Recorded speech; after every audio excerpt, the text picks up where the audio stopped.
코로나19 확산세가 조금은 누그러들었지만 여전히 각 지역별로 소규모 집단 감염 발생이 이어지고 있습니다. 수도권 밖에서도 8개 시도에서 두 자릿수 확진자가 나왔는데요. 취재 기자 연결해서 자세한 내용 알아보겠습니다. 이윤재 기자. 네, 전국부입니다. 네, 먼저 대구 소식부터 좀 알아보죠. 신규 확진자가 34명이 나왔는데 다 마사지업소에서 집단 감염이 있었다고요? 네, 그렇습니다. 대구 수성구에 있는 휴타이 마사지라는 곳인데요. 그제, 그러니까 지난 8일 이곳에서 일하는 태국인 종사자 한 명이 응급수술을 하기 전 시행한 진단검사에서 양성 판정을 받았습니다. 이후 업소 관계자를 모두 검사했는데 태국인 직원 5명이 추가로 확진 판정을 받았습니다.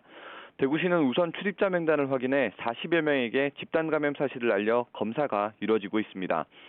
대구 달서구에 있는 한 의원 관련 확진도 이어졌습니다. 지난달 말 집단 감염이 확인된 이 의원에서 접촉자들의 격리 해제 전 검사가 이뤄졌는데요. 이용자와 접촉자 등 15명이 추가로 감염됐습니다. 이 의원과 관련한 누적 확진자는 모두 46명입니다. 경북에서는 9개 시군에서 산발적인 지역 감염이 이어지면서 19명이 양성 판정을 받았습니다.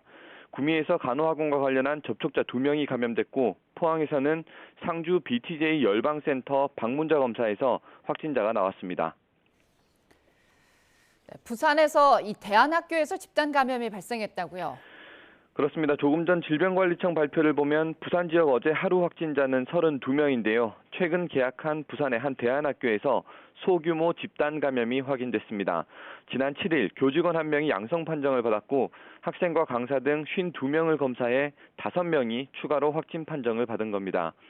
부산시는 추가 조사에서 접촉자가 더 나올 수 있다고 보고 감염 경로를 조사하고 있습니다.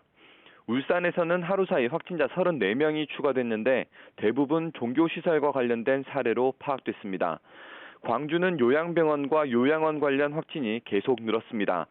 어제 하루 코로나19 신규 환자는 해외 유입 확진자 3명을 포함해 모두 21명인데요.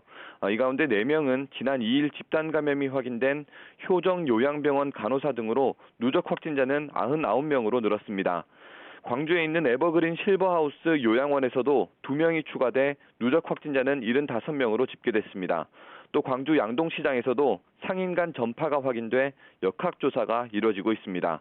지금까지 전국부에서 YTN 이윤재입니다.